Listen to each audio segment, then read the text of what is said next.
नमस्कार साथियों, हिंदी ज्ञानशाला चैनल पर आप सभी का हार्दिक स्वागत है।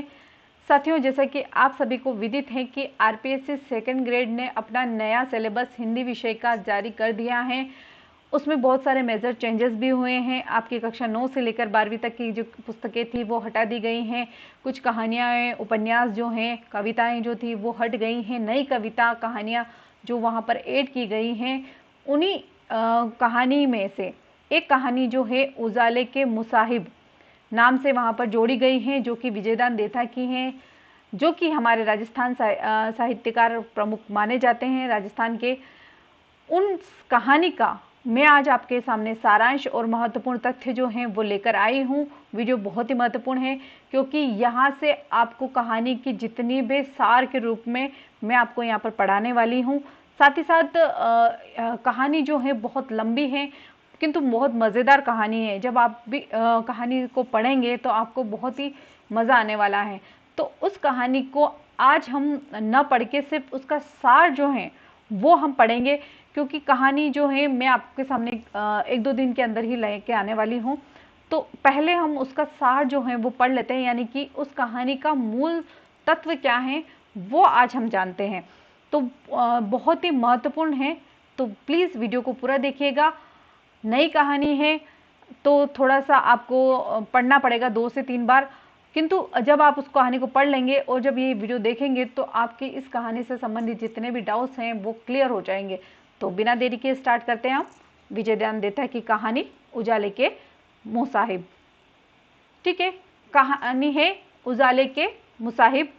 इसमें पात्र साथियों किसी के नाम नहीं दिए गए हैं, पात्रों के नाम नहीं दिए गए हैं। इसमें केवल राजा, दीवान, प्रजा, पंडित, जैन मुनि जो तीर्थंकर हैं उनके साथ ही वो नाम है, यानी कि राजा ने कहा, दीवान ने कहा, पंडित ने कहा, राजा प्रजा ने कहा।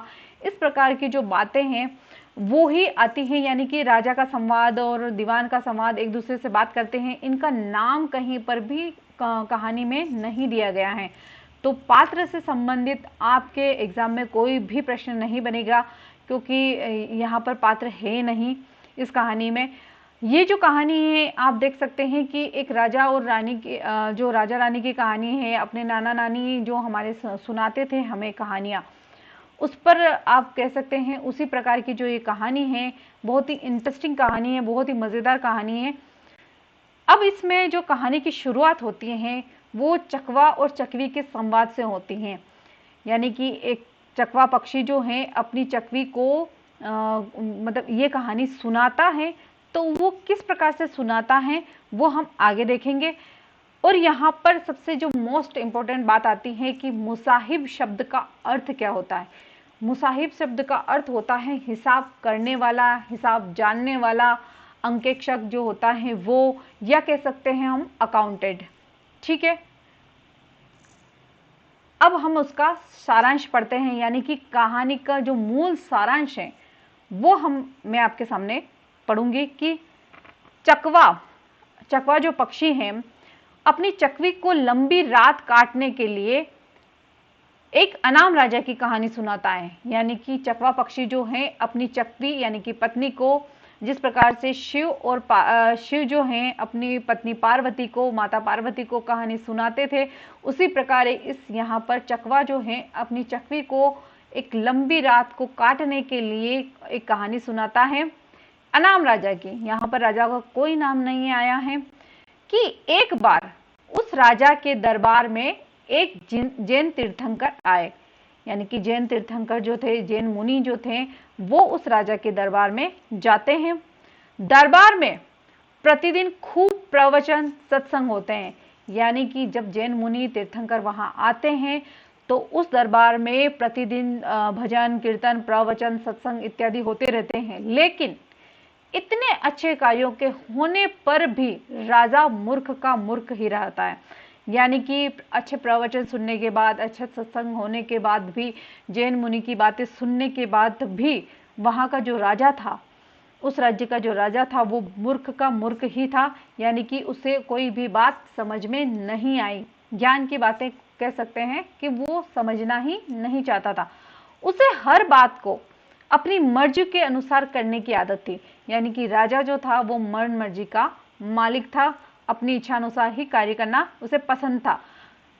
जैन मुनि जब राजा के राज्य में आते हैं, यानी कि जब जैन मुनि हैं वो राजा के राज्य में आते हैं तो क्या घटना घटित होती है, तथा राजा द्वारा उन्हें भोजन का निमंत्रण दिया जाता है। जब जैन मुनि आते हैं और राजा द्वारा उन्हें भोजन का निमंत्रण दिया जाता है तो क्या होता है, तो जैन मुनि यह कहते हुए इनकार कर देते हैं कि जब तुम्हारे राज्य में अंधेरा खत्म हो जाएगा तब मैं आपके घर में भोजन करूंगा।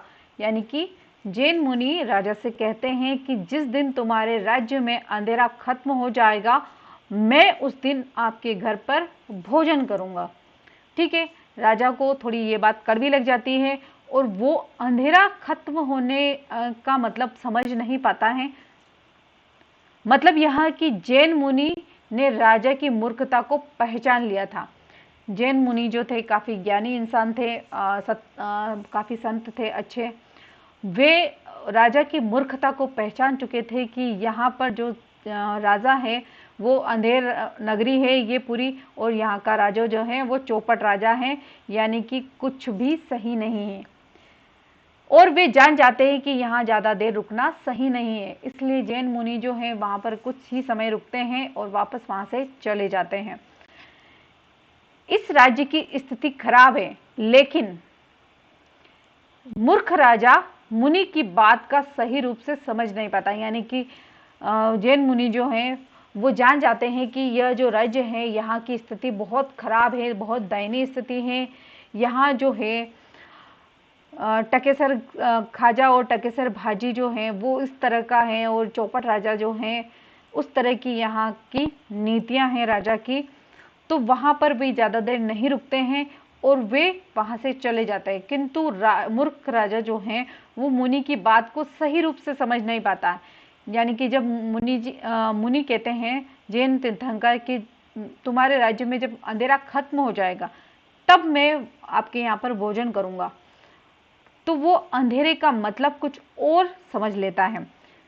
ठीक है, और राजा जो है वो मुनि की बात का सही रूप समझ नहीं पाते हैं और अंधेरे को दूर करने के जो बाहरी उपाय हैं, यानी कि मुनि ने किस रूप में उस बात को कहा था वो नहीं समझ पाता है।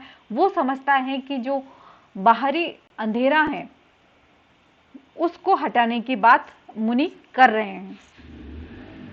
इस कहानी में जो है सबसे मूल जो बात आती है कि उजाला शब्द जो वहां पर आया है वो है ज्ञान का प्रतीक, और जैन मुनि जिस अंधकार को मिटाने की बात कहते हैं राजा से, वह अज्ञान रूपी अंधकार है।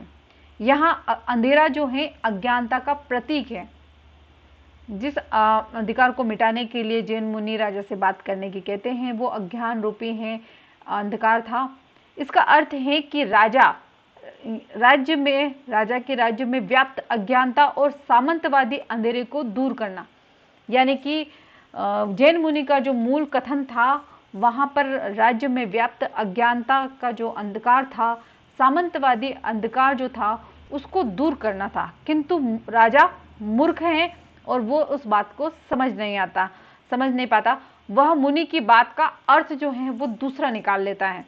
यानी कि मुनि किस गुड़ बात कह के चले जाते हैं, किंतु राजा मूर्ख है, उस बात को समझ नहीं पाता है और उसका दूसरा अर्थ निकाल लेता है। और रात के समय जो अंधेरा होता है, यानी कि दिन खत्म होने के बाद जो संध्या समय आता है और रात होती है, उससे वो अंधकार समझ लेता है। यानी कि मुनि जो कह के गए हैं वो है राजा के हिसाब से रात का जो अंधेरा है उसको हटाने की बात कहने की, तो उसे मिटाने का जतन करने लगता है। राजा जो है अपने दीवान के साथ, अपने दरबारियों के साथ रात का जो अंधेरा है उसको मिटाने के अलग अलग प्रयास करने लग जाता है। क्या क्या प्रयास करता है वो वहां पर बहुत महत्वपूर्ण है, जो हमारे एग्जाम की दृष्टि से बहुत महत्वपूर्ण है। पहला जो कार्य करता है राजा, अंधेरे को उलीचने का कार्य। उलीचने का अर्थ होता है एक जगह से उठा के दूसरी जगह डाल देना, इस प्रकार से अंधेरे को उलीचने का कार्य। पहला कार्य कौन सा करता है राजा? अंधेरे को उलीचने का कार्य। राजा उस अंधेरे को मिटाने के लिए अंधेरे के अंधेरे को उलिचने का कार्य करता है। यानी कि अंधेरे को मिटाने के लिए, रात का जो अंधेरा है वो उसको खत्म करने के लिए, उसको एक जगह से उठाकर दूसरी जगह डालने के लिए या पटकने के लिए जो कार्य है वो करता है। दीवान और बेबस प्रजा रात्रि के समय बाल्टी भर भर के अंधेरे को उलिचने का कार्य करते हैं। यहाँ पर दीवान जो हैं, दरबारी जो लोग हैं, वहाँ पर उसके जो नवरत्न थे वे सब मिलकर, और बेबस जो प्रजा थी, क्योंकि प्रजा कुछ बोल नहीं सकती, क्योंकि अगर प्रजा बोलेगी तो उसे दंड दिया जाएगा, इसीलिए राजा की बात को मानते हुए बेचारी प्रजा भी और दीवान भी, दीवान तो चापलूस थे क्योंकि वो उसकी हाँ में हाँ मिलाते हैं, राजा की हर बात को हाँ में हाँ, क्योंकि स्वयं भी बुद्धिमान नहीं था राजा, और उसकी जो दीवान थे या दरबारी जो विद्वान थे या नौरत्न जिनको कहता था वो सारे भी सामंतवादी जो वहाँ की व्यवस्था थी उसमें डूबे हुए थे, सिर्फ और सिर्फ उनको चापलूसी करना ही आता था। तो रात भर जो है प्रजा और जो दीवान है वो बाल्टियां भर भर कर अंधेरे को उलिचने का कार्य करते हैं। किंतु जैसे ही चंद्रमा, यानी कि शाम को जैसे ही चंद्रमा उदित होता है और अंधकार जो है वो चारों तरफ फैल जाता है। पूरे दिन भर तो वो बेचारे मतलब दिन भर उसको उलिचने का काम करते हैं, पर जैसे ही चंद्रमा उदित होता है अंधकार जो है वो चारों तरफ फैल जाता है। यानी कि जैसे ही रात आती है, गहरी होती जाती है रात, और ज़्यादा अंधकार फैलता जाता है और बेचारी प्रजा और जो दीवान हैं वो थक जाते हैं, और राजा का ये जो आदेश है वो असफल हो जाता है। यहाँ पर पहला जो कार्य है वो असफल हो चुका है। अब राजा दूसरी योजना बनाने लगता है। अब दूसरी योजना क्या बनाता है? दूसरा जो कार्य राजा करता है वो है सफेद रंग, जिसको कलई कहते हैं, उसको पुतवाने का कार्य।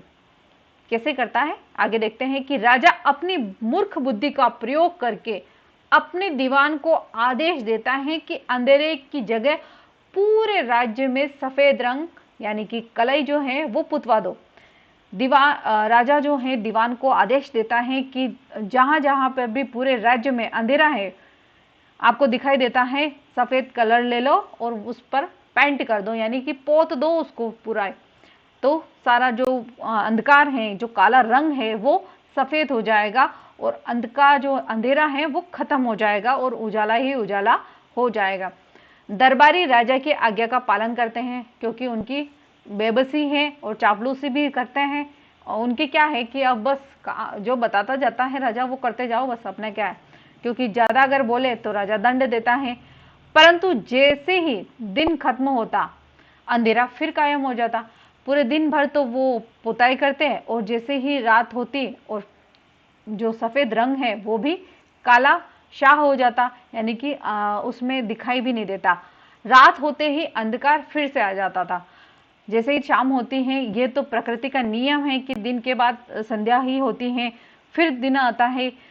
किंतु राजा इस बात को नहीं समझ पाया, मुनि की जो मर्म है, मुनि का जो मंतव्य है उसे नहीं समझ पाता है, और वो जो दिन रात का जो उजाला है या दिन रात का जो अंधेरा है, यानी कि रात के समय जो अंधेरा होता है उसको अंधकार समझ लेता है कि मुनि ने इस अंधकार को दूर करने की बात कही है।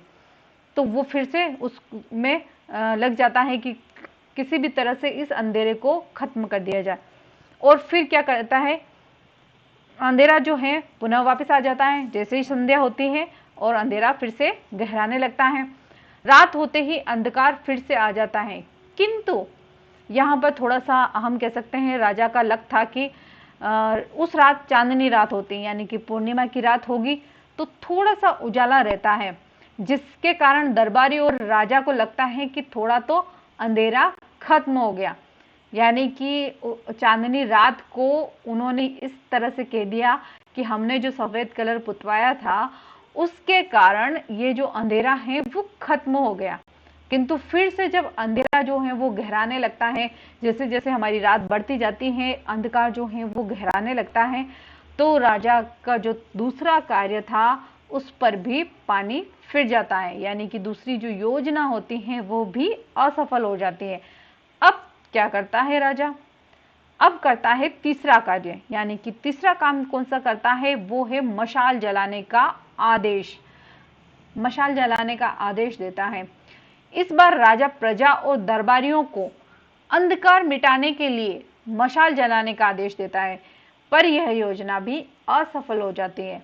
यानी कि राजा प्रजा और दरबारियों को आदेश देता है कि जैसे ही रात होती है तुम सभी अंधकार को भगाने के लिए, यानी कि इस अंधेरे को हटाने के लिए और उजाले के लिए तुम मशाल जलाओ।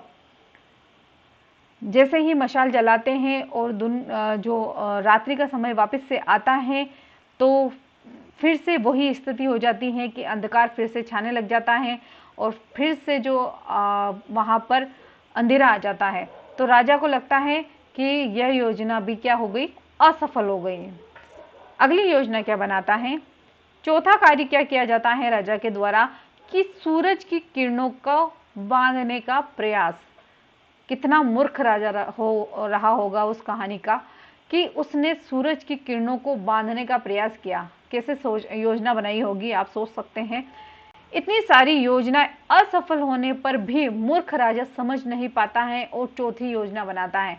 इस बार वह सूरज की किरणों को बांधने का प्रयास करता है। कैसे बांधने का प्रयास करता है कि वो कहता है कि जो प्रजा है और जो दरबारी हैं वो सूरज की किरणों को पकड़ पकड़ के बांध दो, और जैसे ही किरणें बंद जाएगी यहाँ से अंधेरा कभी भी बाहर मतलब अंधेरा नहीं आएगा यहाँ पर, और हमेशा उजाले का ही राज रहेगा। किंतु यह कार्य जो होता है वो भी असफल हो जाता है। यहाँ पर अंत में राजा थक हार कर, यानी कि सारे जतन कर कुरा कर इतने सारे काम करने के बाद अपने स्तर पर राजा थक जाता है, हार जाता है, और अब वह अपने विख्यात पंडित जो हैं उनकी शरण में चला जाता है और उन्हें बुलाकर पंडितों से पूछता है कि भाई मैं जो भी कार्य करता हूँ, इतने सालों से जो भी मैं कार्य करता आ रहा हूँ वो हमेशा ही सफल रहे हैं, चाहे वो कोई से भी जटिल कार्य क्यों ना हो। किंतु इस बार ऐसा क्या हुआ जिसकी वजह से मेरे जो कार्य हैं वो सध नहीं रहे हैं, यानी कि सफल नहीं हो पा रहे हैं। तो यहाँ पर पंडित जी जो हैं अपनी झोली भरने के लिए राजा को एक टोटका बताते हैं कि शंकर भगवान की नंदी जितना प्रचंड खरे सोने का सांड दान करके हुजूर को 7 दिन का अखंड मौन व्रत रखना होगा। यहाँ पर पंडित जी राजा को सलाह देते हैं कि पंचांग आदि देख दुखा के उसकी गणना करके फिर बताते हैं कि शंकर भगवान जो हैं उनके नंदी के वजन के जितना प्रचंड सोने का जो है खरे सोने का नंदी आपको पंडितों को दान करना पड़ेगा। साथ ही साथ राजा को 7 दिन तक अखंड यानी कि खंडित नहीं होना चाहिए, वो मौन व्रत आपको 7 दिन तक रखना पड़ेगा राजा को।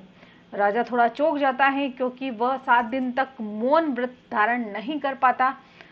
और साथ ही साथ पंडित जी जो हैं ये सलाह देते हैं कि नगर के भीम तालाब यानी कि जो बड़ा तालाब है उसमें 1.25 हाथ नीचे 7 घोंसले खुदवाए जाएं, यानी कि भीम तालाब जो है उसकी सतह से 1.25 हाथ नीचे 7 खड्डे खुदवाए जाएं, और उन खड्डों में अगर शगुन चिड़िया जो है वो अलग अलग अंडे, यानी कि 7 गड्ढों में 7 अलग अलग अंडे अगर वो देती है तब राजा का जो कोई भी कार्य होता, अगर वो इसके बाद अगर इस तरह के जो प्रयत्न करने के बाद अगर राजा कोई भी कार्य करेगा तो वो राजा का हर कार्य सफल होगा, यानी कि कोई भी उपाय जो है वो व्यर्थ नहीं जाएगा।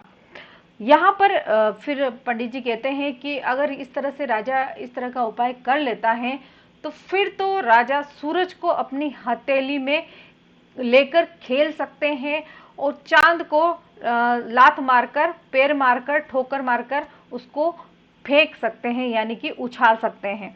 इतनी बड़ी बात पंडित जी राजा को कह देते हैं और राजा जो हैं उनकी बात को मान लेते हैं। और फिर चकवा कहता है चकवी से कि आज भी बोले कि इस तरह के जतन जो हैं वो किए जा रहे हैं, किंतु वो कार्य न तो अभी तक सफल हुए हैं न होंगे। क्योंकि ये चीजें सिर्फ मूर्खतापूर्ण बातें हैं। मूर्ख राजा जो हैं वो अपने जो कही हुई बात को सत्य करने के लिए इस प्रकार के जो जतन हैं वो करता है। जैन मुनि द्वारा जो मंतव्य कहा गया है, जो गुड़ बात कही गई थी, जो रहस्य कहा गया था, वो वह नहीं समझ पाता है कि इस राज्य में जितना भी सामंतवाद फैला हुआ है, जितना भी कह सकते हैं कि तानाशाही जो फैली हुई है, यानी कि राजा अपना किया ही सब कुछ मानता है, उसे प्रजा से या अन्य लोगों से कोई लेना देना नहीं। इस प्रकार की जो राजा की नीति थी उससे दूर करने के लिए जैन मुनि कहते हैं, किंतु राजा उस चीज को नहीं समझ पाता है। वो तो बस ये देखता है कि जो जैन मुनि कह के गए हैं कि जो सुबह के पश्चात जो रात्रि आती है और उस समय जो अंधकार फैलता है वो ही अंधकार राजा को हटाना है, और वो बाहरी प्रयत्न करता है, न कि आंतरिक, यानी कि अंदर से वो अपने आप को नहीं बदलता है, केवल बाहरी प्रयत्न ही करता है। तो यहाँ पर इस कहानी की जो दो मूल बातें हैं वो हमें समझ में आती हैं कि पहली बात तो ये कि यहाँ पर इस कहानी में उस राज्य में सामंतवादी जो परंपरा है या सामंतवादी जो नौकरशाही जो है वो काफी ऊंचाई पर हैं। राजा अपने चाटुकारिता करने वाले जो दरबारी हैं उनसे खुश रहता है, बेचारी प्रजा जो है वो दुखी हैं, हर एक तकलीफ को झेल रही है, किंतु उसको राजा से उन तकलीफों से राजा का कोई लेना देना नहीं रहता, केवल और केवल राजा सिर्फ अपने कहे का ही करना चाहता है। तो इस कहानी का जो मूल मर्म यही है। और यहाँ पर जो सबसे महत्वपूर्ण बात आती है कि ये जो कार्य है राजा द्वारा किए गए हैं ये एग्जाम की दृष्टि से बहुत महत्वपूर्ण है। कभी भी आपसे एग्जाम में अगर बनता है यहाँ पर प्रश्न तो ये पूछा जा सकता है कि राजा द्वारा किया गया तीसरा कार्य कौन सा था, चौथा कार्य कौन सा था, सूरज की जो किरणें थी उसको बांधने का कार्य कौन से नंबर का था, तीसरे नंबर का था, दूसरे नंबर का था या चौथे नंबर का था। इस प्रकार के जो सवाल हैं वहां पर आपको एग्जाम में देखने को मिलेंगे। साथ ही साथ ये भी पूछा जा सकता है कि अंतिम जो उपाय हैं वो राजा को क्या बताया गया था। अखंड मौन व्रत रखने का है, सोने का सांड बनवाने का है, भीम तालाब में 7.25 नीचे 7 गड्ढे खुदवाने का है, फिर उसके शगुन चूड़िया जो हैं उसमें अलग अलग अंडे दे। इस प्रकार के जो उपाय हैं वो भी बताए गए थे। तो यहाँ से जो हमारे प्रश्न हैं वो बनने के अधिकतर आसार बनते हैं यहाँ पर। तो हमें ये जो सार है उसको अच्छी तरह से याद रखना है। जितना भी आज मैंने आपको पढ़ाया है वो तो आपको कंठस्थली याद रहना ही चाहिए। तो साथियों, आज हमने एक जो हमारी कहानी थी उजाले के मुसाहिब कहानी पढ़ी है, उसका मूल सार जो है वो अच्छे से याद किया है, उसके महत्वपूर्ण तथ्य हैं उसको भी मैंने आज आपके सामने बताया है। अगर आपको वीडियो पसंद आता है तो लाइक कीजिएगा, शेयर कीजिएगा, सब्सक्राइब कीजिएगा चैनल को, साथ ही साथ बेल आइकन को प्रेस करना ना भूलिएगा ताकि जितने भी आपके नए नोटिफिकेशन आते हैं वो आपको सबसे पहले पहुंच सके। Thank you for watching. धन्यवाद।